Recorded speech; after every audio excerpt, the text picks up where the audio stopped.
Hello beautiful people! Welcome back to my channel. This is your Mama Sam. Hola mga amigo, amiga, kumare at kumpare. Kamusta kayong lahat? Sana lahat po kayo ay okay at safe ngayong araw na ito. At syempre kung ako naman ang tatanungin nyo, nakikita naman ninyo ang beauty ng Mama Sam ninyo, fresh overload pa rin, di ba? Ganyan talaga kapag umiinom ka ng maraming vitamin C plus kumakain ka ng maraming banana. Dahil sa banana, mas nakakaloka ang ganda ng Mama Sam ninyo. Charot! So, kamusta naman kayong lahat? Sana lahat kayo ay okay na okay ngayong araw ng Thursday. So, happy Thursday sa atin lahat ng bonggang-bongga. At syempre, nakaka-excite na dahil bukas na magaganap ang Miss Universe. Are you excited, guys? Dapat ma-excite ka ng bonggang-bongga dahil ang lakas-lakas ng laban ng ating pambato. Yes! So, ito na nga, bago ako tsumika, gusto ko muna magpasalamat sa walang sawang tumatangkilik dito sa Mama Sam Vlog. Araw-araw, lagi-lagi. Maraming salamat sa pagmamahal at suporta na binibigay ninyo. At hindi lang yan. Syempre sa mga bago nating subscribers, hello po sa inyo lahat at saka sa mga makasolid na makamama Sam dyan. Kaya naman ngayong araw na to, marami akong hatid na chika sa inyo na talaga naman, oh my gosh, magtataas ang kilay ninyo ng bonggang-bongga. Kaya guys, huwag na nating patagalin ang ating mga chika. So, para sa una natin chika, ito nga, Diyos ko, pinag-uusapan ngayon sa social media ang dating Miss Grand International 2021 na sentensahan siya na ano ba to, ang tawag dito, na 2 years na makukulong. Oho, so yun. So medyo nakakalungkot kasi ayun nga, di ba, parang 2 years na makukulong siya. So ang tanong dito, si Mr. Nawat pa ay, nako, i-dethrone kaya siya bilang Miss Grand? Kasi di ba parang kasiraan to bilang reputasyon ng Miss Grand. Well, ang alam ko, syempre, oo nga naman, nakakahiya sa Miss Grand. Pero marami din naman mga beauty queen na ganyan. Kahit din naman sa Miss Universe, may mga ganyan-ganyan din sila mga issue noon, di ba?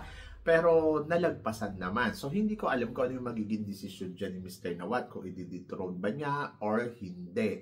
Pero ang alam ko ay pwede naman niyang ipagpatuloy ang pagiging isang Miss Grand pa rin. Kasi tapos naman na yung reigning niya. Siguro madidethrone lang siya kung halimbawa ang reigning niya ay ngayon. Ganon. Tapos biglang may ganyang insidente. Dethrone yun, matik yun. Pero ngayon na parang tapos naman na, Diyos ko, tagal-tagal niya ng reigning queen, eh wala nang mga ganyan-ganyan mga Mars. So, yon.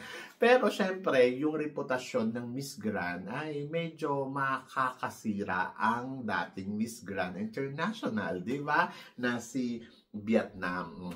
Nako. So, good luck na lang kay Vietnam at sana malagpasan niya ang mga pagsubok na pinagdadaanan niya. So, hindi ko kasi alam kung ano yung eksakto na pinaggagawa niya at ayan nga kung bakit siya nagkaroon ng mga ganyan na eksena. Pero, syempre hangad natin yung mental health niya na sana ay maging maayos at hindi niya maranasan yung mga bagay-bagay na alam mo yon na makakasira sa pagkataon niya in the future. Kasi 'di ba, pag mga ganyan, syempre magkakaroon siya ng alam mo yon, yung depression. So sana maiwasan yon at maging maayos ang kanyang kalusugan. Mabilis yung 2 taon, ho, 'di ba? So yon, buti nga 2 taon lang, hindi Diyos ko 20 years. Paano yon, oh, 'di ba? So yon, good luck sa dating Miss Grand and laban lang.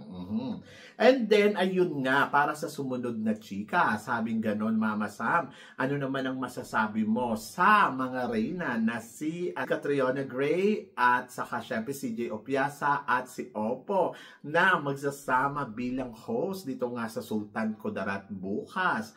Mama Sam, anong chika mo dito?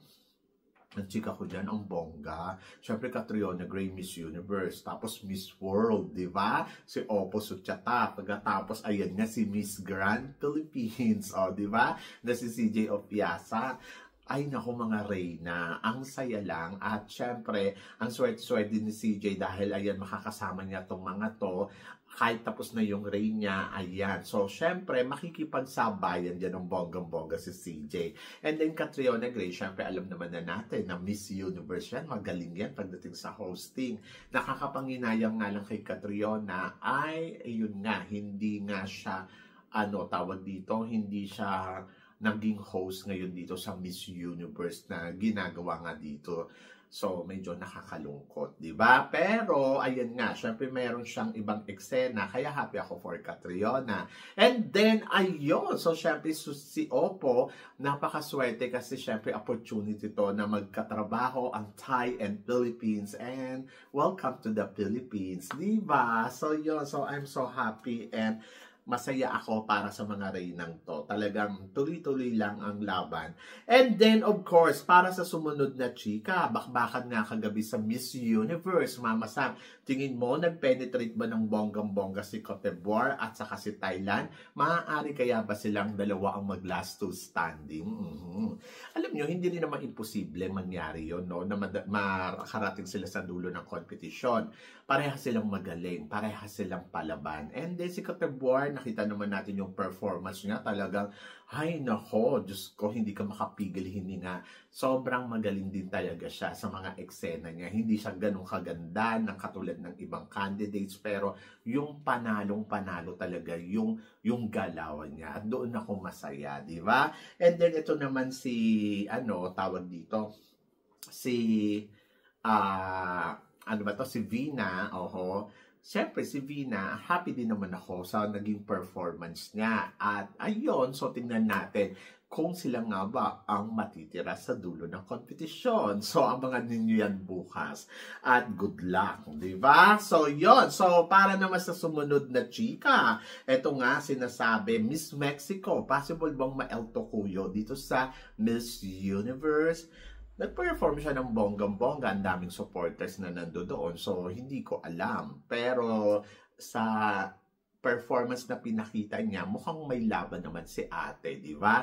Si ate Jinky. Charot. So, yun. Maganda yung execution niya kahapon at talagang isa din siya sa mga kaabang-abang. So, bukas, tingnan natin kung ano magiging kapalaran ni Mexico. Kung siya ba ay may El Tocuyo ng bonggang-bongga. And then si Venezuela, natatakot ako kasi baka mamaya mawala sa eksena, di ba? So, I hope na sana si Venezuela ay makapasok sa semi-final. So, yan. Ay, nako, nakakaloka. Good luck na lang sa kanilang lahat. Ayun lang. So, syempre, kinakabahan din tayo para sa ating pambato. Syempre, di ba? Dahil alam naman natin na iba din ang ibinigay ni Atisa Manalo. Kaya nga sabing ganun, Mama Sam, anong masasabi mo sa swimsuit performance ni Atisa? Siyempre, naloka ako. Akala ko magwa-one piece siya kasi, di ba, sabi ko nga, mas maganda kay Atisa kung naka-one piece siya kasi parang, alam mo yun, yung may kurba talaga, kita yung kurba ng katawan kasi syempre, ang liit ng bewang ni Atisa. So, maganda ang execution kapag naka-one piece. Gusto ko nga yung parang katulad dun sa Miss Universe Philippines na isang piece lang na ganun. Ang ganda, di ba? Pero, nag-two-piece siya. So, ako naman, happy naman ako. At nakita naman natin yung performance niya na talaga namang panalo. Ang ganda ng execution, malinis ang trabaho, at malinis yung galawan. And then, bumagay sa kanya ang pinili niyang kulay ng two-piece na color blue, royal blue, tapos maputi pa siya. Di lalo siya naging maganda. So, bukas looking forward ako kung ano nga ba ang gagawin niya sa hair niya kung sakali talagang maka-eksena siya dito ng bonggang-bongga. So, looking forward ako dyan. At magiging happy talaga ako kung ito ay papalo ng todo-todo sa Miss Universe. Diba? So, yun. Good luck kay Atisa. Siyempre, looking forward tayo sa mga pa-eksena at pasabog pa niya na gagawin bukas. O, yun. And then, ito nga sinasabi, Mama Sam, sino sa tingin mo ang makakarating sa top 5? Si Vina o si Atisa? Actually, pwede naman silang dalawa. Depende sa organization kung ano ang magiging resulta. Saka depende sa galaw nila. Pwedeng silang dalawa ang makarating sa dulo. At masasabi ko naman, malakas din ang laban ni Vina kasi syempre yung mga supporters niya talaga. Pero nahihinaan ako doon sa atake niya talaga. Mas magaling sa kanya si Atisa.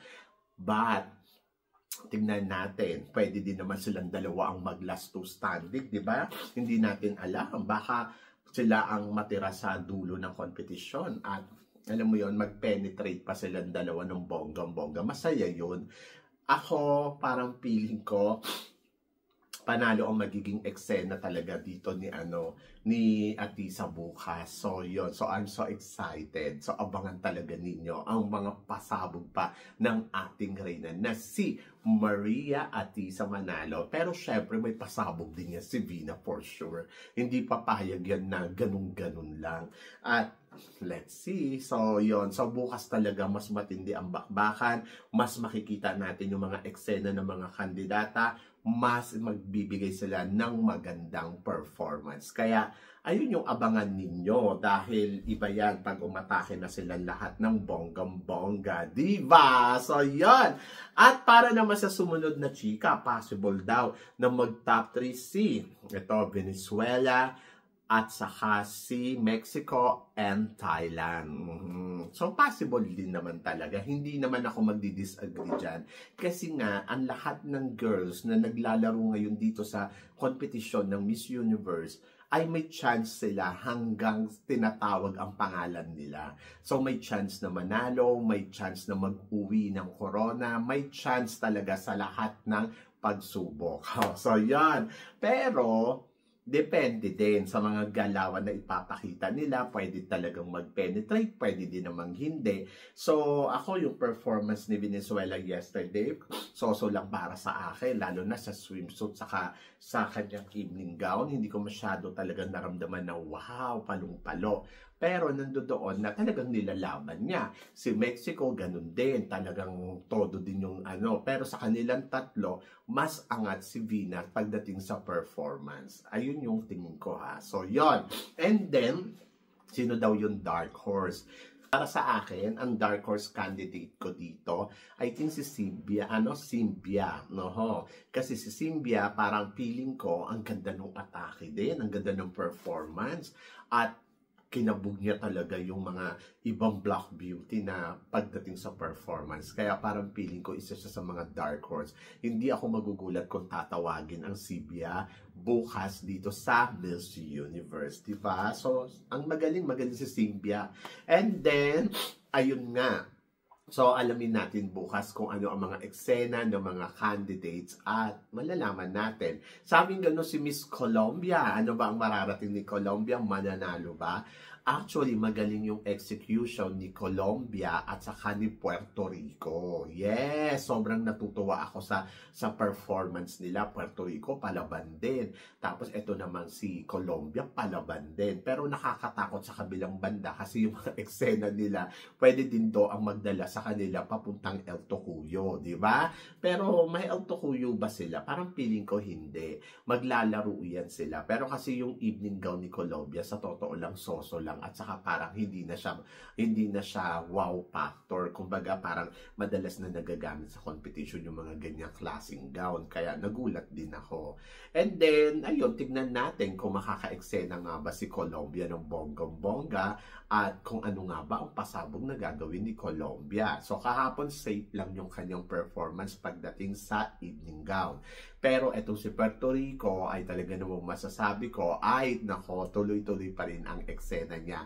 At looking forward ako kung ano nga ba ang ipapakita pa niya bukas. So sa totoo lang na surprise ako dito kay Puerto Rico. Kasi nung una parang hindi siya masyado pansinin. Pero ngayon, nakita naman ninyo, umaarangkada ng bonggang-bongga. Kaya good luck! And then, ayun na. So, syempre marami pa tayong dapat abangan sa kanila.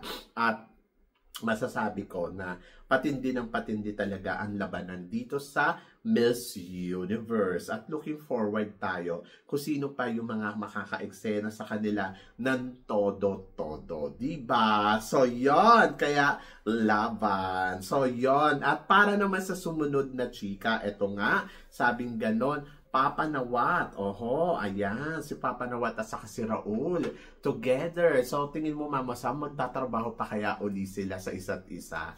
Oo naman, kasi syempre parang presidente niya, di ba, or vice president si Mr. Nawat pagdating dito sa Asia Pacific, siya yung mataas yung isa sa mga posisyon. And then, I think patuloy siyang magtatrabaho under ng Miss Universe. Pero kung ako tatanungin mo after ng Miss Universe na to, pwede ba tumigil na? Huwag mo nang hawakan yan kasi nakakasira ng karir ni Papa Nawat. So, mas gusto ko si Mr. Nawat mag-focus sa Miss Grand, palaguin niya pa yung Miss Grand para mas lalong bumongga, di ba? So, yun. So, nakita naman natin yung mga winner ng Miss Grand. Ay, Diyos ko, ganda-gandahan. So, good luck. So, ayun. And then, ito nga ang sumunod na chika, Maria Atisa Manalo. Panalo sa mga hot picks ng iba't ibang page. Mama, tingin mo, siya kaya ang mag-uuwi ng corona ng Miss Universe? Ay nako, Diyos ko, nakaka-pressured. Sa totoo lang, happy ako sa performance talaga ni Atisa yesterday. At wala akong masabi kundi, Atisa, ikaw na to. Charot. So, yan. Totoo. Ayun yung eksaktong naramdaman ko. At panalo. At lalo na bukas, syempre, pag-iigihan pa to ni Atisa. So, sa ngayon, ayan, di ba, binulagaan niya yung lahat. Ayun na may sinasabi ko, mas gusto kong makita nilang bulagain. Pero, syempre, sa kabilang banda, sana walang dayaan. Ganon. Wag lang madaya si Atisa. Alam mo, mananalo talaga tayo. Kaya ni Atisa iuwi ang corona ng Miss Universe. Kaya lang medyo napapaisip din ako na parang ibibigay pa talaga to sa Pilipinas. Kasi di ba sunod-sunod na yung pagkakapanalo natin ng Miss Grand, ng Mr. International. Tapos ayan nga, Diyos ko, talagang pwede din natin mauuwi ang corona ng Miss Universe. Pero ako, para sa akin, bakit hindi? Eh kung deserve naman talaga ni Atisa, di ba? So, yon. Kaya ang feeling ko, sana huwag silang buraot. Huwag silang hanas doon sa mga reyna natin. At sana, ayun nga, maging fair lang sila. At nakikita ko naman na pwede naman tayong manalo ng Miss Universe. Talagang pwede. Oo, wag lang talaga madadaya, wag lang nila ipupolitikahin. Yung alam mo yon, yung wag lang yung parang iisang tabi lang yung laban ni Philippines. Hindi ako papayag. Deserve ni Atisa manalo ang manalo. Pinakamalayo niya ng mararating dito ang corona ng Miss Universe. Yung kumbaga maximum niya na yung pagiging top 5. Minimum top 5, maximum title. Ganon! Diyos ko, Lord. Kaya, laban Atisa at magtiwala tayo kay Atisa. Magtiwala tayo sa proseso. Magtiwala tayo sa lahat sa itaas. Diba? Diyos ko, laban yan. Kaya yan, Philippines. Magtiwala lang tayo sa pambato natin ng bonggang-bongga. So, yan. So, kayo guys, ano guys ang masasabi ninyo dito sa mga pinag-uusapan natin ngayon? I-comment below mo yan para at least malaman ko naman kung ano naman ang chika mo sa mga tinatalakay natin. Syempre, maraming salamat sa inyong lahat sa suporta at pagmamahal na binibigay ninyo syempre dito sa channel ko. At sa mga hindi pa po nakaka-subscribe, please don't forget to click like and subscribe my channel. At i-click nyo na rin po ang notification bell to more updated syempre sa aking mga chika. Sabi ng ganon, always keep smiling and laban lang. So guys, hanggang dito na lang. Hanggang sa muli nating chikahan. See you tomorrow. Thank you guys. Thank you.